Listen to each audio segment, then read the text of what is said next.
Resumen de la Declaración de la Independencia. Bueno, vamos a meternos de lleno en uno de los momentos más alucinantes y críticos de nuestra historia sudamericana. Para entender de verdad la magnitud de lo que pasó aquí, tenemos que viajar en el tiempo a un instante en el que, literalmente, todo parecía estar perdidísimo. Hablamos del año 1816. Y ojo, hay que dejar claro desde el minuto uno que esto no es el típico relato de una victoria cantada. ¿Qué va? Es la historia de un grupo de personas en un rincón aislado del mundo, a punto de enfrentarse a unas fuerzas globales absolutamente colosales. Al borde del abismo. Y creedme, no es ninguna exageración dramática. La revolución en Sudamérica estaba agonizando. O sea, se estaba desmoronando desde dentro, devorada por una fragmentación brutal y unas guerras internas que amenazaban con llevarse por delante todo lo que se había conseguido. A ver, imaginaos el panorama, porque el cerco se estaba cerrando a una velocidad de vértigo. Por un lado, en 1815, Napoleón es derrotado en Europa. ¿Qué significa esto? Pues que el rey Fernando VII vuelve al trono español.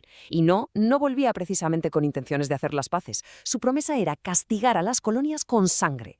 Y por si fuera poco, en el propio continente, para 1816, Chile había caído y el estratégico Alto Perú se había perdido por completo. Vamos, que los realistas avanzaban como una pisonadora y los revolucionarios estaban rodeados por todos los frentes. Al borde de la aniquilación. Así de claro. El resultado de todo este caos era un aislamiento total, absoluto y, francamente, aterrador. Los fundadores de esta nación se enfrentaban a la posibilidad real de desaparecer del mapa. Ese era el nivel del problema que tenían encima de la mesa. Era una cuestión de vida o muerte, sin aliados internacionales que vinieran al rescate y sin el más mínimo margen de error. Tomar una decisión en estas circunstancias requería una audacia tremenda, porque un paso en falso no solo significaba fracasar políticamente, significaba la horca para todos los implicados. El destino es Tucumán. Pero claro, reunir a todos los representantes para tomar esta decisión no era nada fácil. Hablamos de un esfuerzo logístico monumental. Semanas y semanas de viaje en carretas, cruzando de punta a punta un país inmenso a través de caminos de tierra polvorientos e intransitables. Y aquí viene una jugada maestra, porque las tensiones políticas internas eran tremendas. Buenos Aires generaba muchísima desconfianza, cargaba con un pesado equipaje político y levantaba sospechas de centralismo. Las provincias del interior estaban divididísimas, temiendo cambiar la dominación de un rey español por la dominación de los porteños. Por eso, elegir Tucumán fue una genialidad táctica. Al llevar el Congreso al corazón del país, a un terreno completamente neutral, lograron proyectar una imagen de unidad estratégica que era absolutamente vital para que todo este movimiento tuviera legitimidad. Y fijaos en este detalle táctil y material que es para alucinar. Una vez que llegan a Tucumán, no os penséis que había un palacio de gobierno enorme esperándolos. ¿Qué va? El epicentro de todo esto fue una casa familiar, la casa de Francisca Bazán de Laguna. Y como el espacio no daba de sí, se tuvo que proceder a la destrucción física de las paredes interiores de la vivienda. Es una imagen súper poética y poderosa, ¿verdad? Tener que derribar literalmente a mazazos los muros de una casa común para poder construir un salón lo bastante grande como para forjar el nacimiento de una nación entera. La presión de los gigantes. Ojo, porque dentro de esas 4 paredes la presión psicológica debía ser aplastante. Hay que tener muy presente que declarar la independencia era, bajo las leyes del imperio, un acto de altísima traición, un delito que se pagaba inexorablemente con la soga si se perdía la guerra. Y es justo en este clima de duda y de terror donde entra en juego una presión externa que lo cambia todo. Desde Cuyo, la figura de José de San Martín da un golpe en la mesa. Y su mensaje, como veis en esta cita, no podía ser más claro. Era una exigencia brutal de valentía. A ver, San Martín no quería una declaración por puro orgullo político. Era una necesidad militar urgente. Para poder ejecutar su plan de cruzar la cordillera de los Andes y liberar Chile, necesitaba hacerlo como el ejército oficial de una nación soberana. Si cruzaba sin esa independencia declarada, legalmente no era más que el jefe de una banda armada de rebeldes.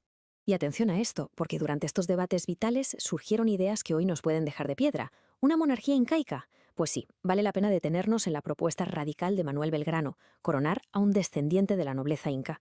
Y aunque suene sorprendente, tenía muchísimo sentido en su contexto. Por un lado, era una estrategia inteligentísima para integrar y ganarse el apoyo masivo de los pueblos originarios. Por otro lado, instaurar una monarquía era un movimiento pragmático para que la Europa hiperconservadora, esa misma que acababa de derrotar a Napoleón, no los viera con malos ojos y los reconociera oficialmente. El momento de la verdad. Después de meses de debates intensísimos y presiones por todos lados, por fin llega el clímax, el 9 de julio. Imaginaos la escena, un sol radiante, un ambiente eléctrico y una multitud inmensa, expectante y nerviosa, agolpada a las afueras de esa histórica casa. Dentro de la sala, la escena final está preparada. El secretario del Congreso, Juan José Paso, se pone en pie. El silencio se apodera de la estancia y lleva a todos los presentes al absoluto punto de no retorno. Se acabaron las ambigüedades, los retrasos y las negociaciones a medias. Y entonces lanza esta pregunta que queda suspendida en el aire, pesando como el plomo. Fijaos que cada palabra está calculada al milímetro, cargada de unas implicaciones jurídicas e históricas inmensas. Responder a esto era decidir el destino de todo un subcontinente.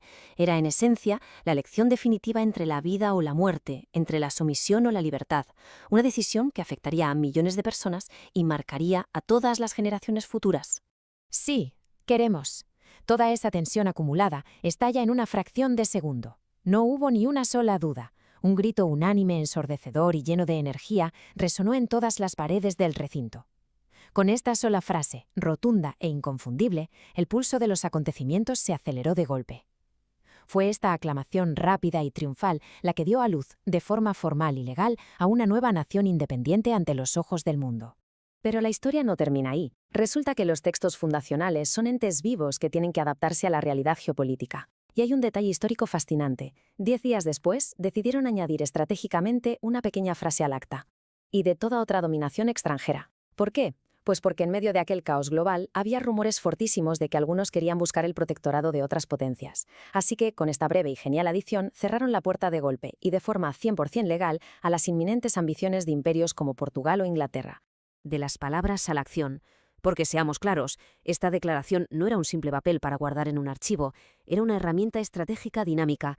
Ahora el gran reto, lo verdaderamente difícil, era hacer efectiva esa decisión sobre el terreno militar. Y para que esto funcionara, la estrategia de comunicación tenía que ser expansiva, llegar a todos los rincones. La decisión de imprimir miles de copias del acta, no solo en castellano, sino también en quechua y en aymara, fue clave.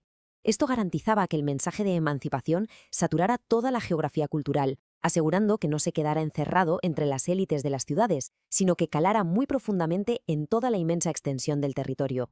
Y al difundir esta soberanía, se produce un cambio de paradigma geopolítico monumental. Pasan de ser vistos como una simple rebelión interna a librar una guerra formal de Estado contra Estado. Aquí se revela la magnitud del papel del Congreso. Todas las piezas del tablero por fin encajan. Esta declaración le dio a San Martín exactamente la legitimidad política que llevaba meses exigiendo. Ahora sí poseía el respaldo institucional indispensable para lanzar su ejército al cruce de los Andes, operando bajo todas las leyes internacionales de la guerra.